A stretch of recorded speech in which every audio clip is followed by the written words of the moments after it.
Today, we're going to talk about the remote workforce and working remotely, which many of us will be doing. Many of us will start working from home, and it might be the first time in our lives that we're really stuck at home. We're working from there. We might not be going as much to restaurants or the mall or church or synagogue, to college classes. A lot will be going online. So I wanted a little bit, I think it's really important to focus on how we will maintain human connection personally and professionally during this time. Several months ago, Cigna released their findings on the loneliness epidemic in our country. And it's really a global epidemic of people feeling lonely, that they do not have someone that they can speak with. And in my work traveling globally, helping companies stand up mentoring initiatives, I'm finding that people don't want to bother each other. They don't want to look like they have needs. They don't want to intrude on someone's life. And where this becomes difficult is that we do need to focus on our mental well-being, and human connection will be paramount. So I was reflecting for today's discussion on when I had my daughter in Washington, D.C. It was the end of November. It was getting cold. And there were really, really long days where I would stay inside all day. And there was a lot of snow, so I couldn't go walking outside. I couldn't take my daughter out because her immunity had not been built yet. And it was very difficult. And by the end of the day, when my husband got home, I was just beside myself, despondent. And what I realized is I needed to have a certain amount of social interaction every day, or I would be depressed. And so as an entrepreneur, now I'm really comfortable working on my own. I'm really comfortable using technologies to connect with other people. It's fun, it's meaningful. When my mom lives half the year in Italy, we grab our coffees and we have discussions. We use Zoom or Skype or WhatsApp or Google Chats, and we come visually in person so we can connect with each other.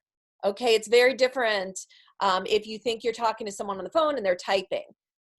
So I think the first thing that I want to share with you or suggest, being an entrepreneur who has worked remotely, is if you are going to be new to working remotely, savoring small wins.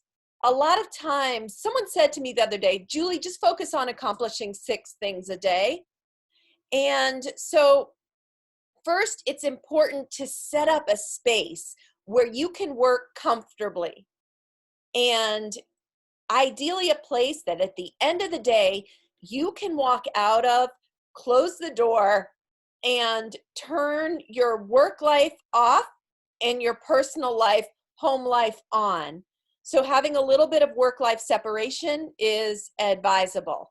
And for me, I have in my office, you can see we're in my office right now, I have a picture of my brother and we are just cracking up.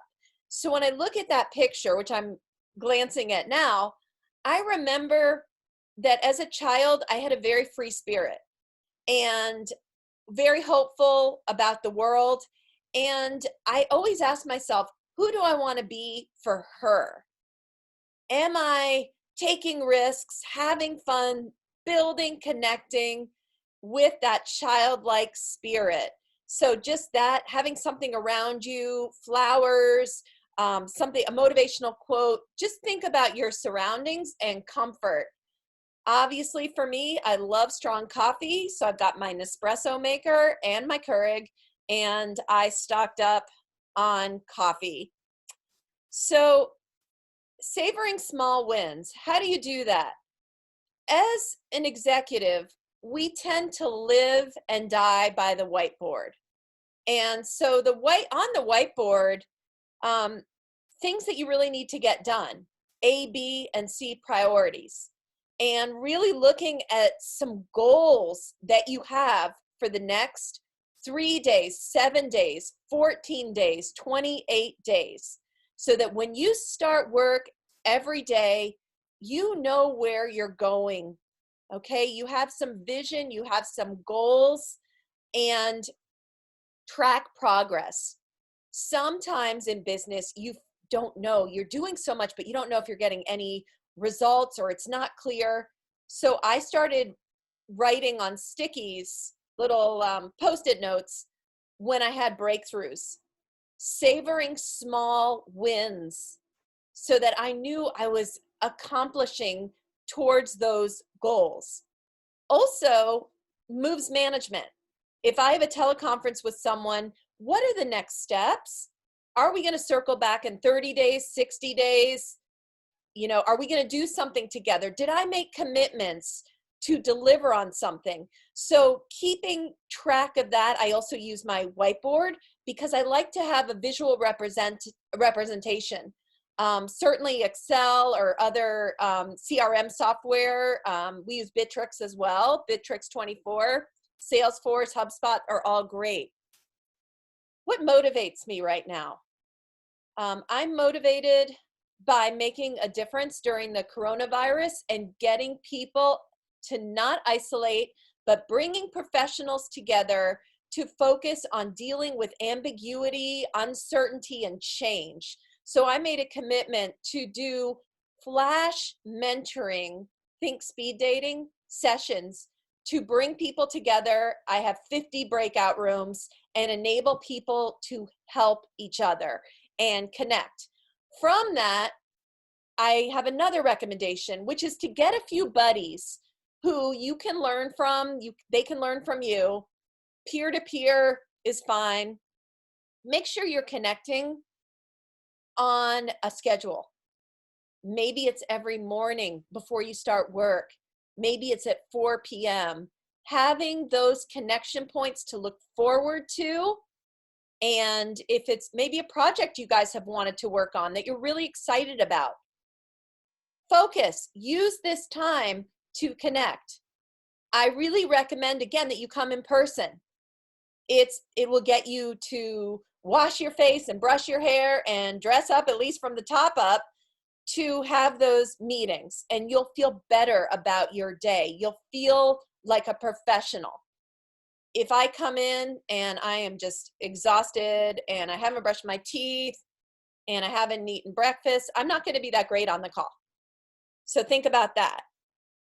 We also need to know when to stop and put into our day things that we enjoy. My colleague Kirsten and I, we've been working so hard, and all of a sudden occurred, why aren't we sitting down for 15 minutes and enjoying a cup of espresso together? So we've integrated that into the day. My colleague Mackenzie and I, she's based in British Columbia. So we're using Zoom, and we are just knocking it out with strategies on how we're going to help people during their isolation and this remote workforce. And we're building and strategizing, and we feel purpose. And that's what I want for you. I want you to find things that will give you purpose, where we get outside of ourselves. And I went to a meditation yesterday. I met this woman and she invited me to a meditation. And the whole topic was self-compassion. Self-compassion. We're so hard on ourselves. We would never treat a best friend the way we treat ourselves. And she said, I want you all to hug yourselves. Try that. It feels so good. Just close your eyes. Hug yourself. And I thought a lot about the word self-criticism. What if we could axe out criticism and put in the word compassion? Because these times are unprecedented. We did not know that we were going to have this sort of tornado called coronavirus, a pandemic, on our hands. So we need to be really compassionate. And by being compassionate to ourselves, we will be much more compassionate to those people around us. Is there someone you can mentor? Is there someone that you can start getting together with on some ongoing basis? Do you have the supplies you need? Is your freezer stocked? What is the silver lining of this situation? Do you have aging parents? And could you set up a Zoom call for your family where everyone can see each other and come together, or use other technology to do that? Planning for your mental health and well-being, planning for human connection at a time when we're going to push away human physical contact will make the difference. And you can be a connector and feel connected. My mentor, Mike Caslin, said to me once, he said, Julie, leaders lead, so lead. There's a time where we step up and we just have to lead. And that time is now. And I hope with it, whether it's within your immediate family, with your extended family, with your work, if you're a manager, how can you lead and be a positive force and increase human connection at a time that people could feel very lonely and confused?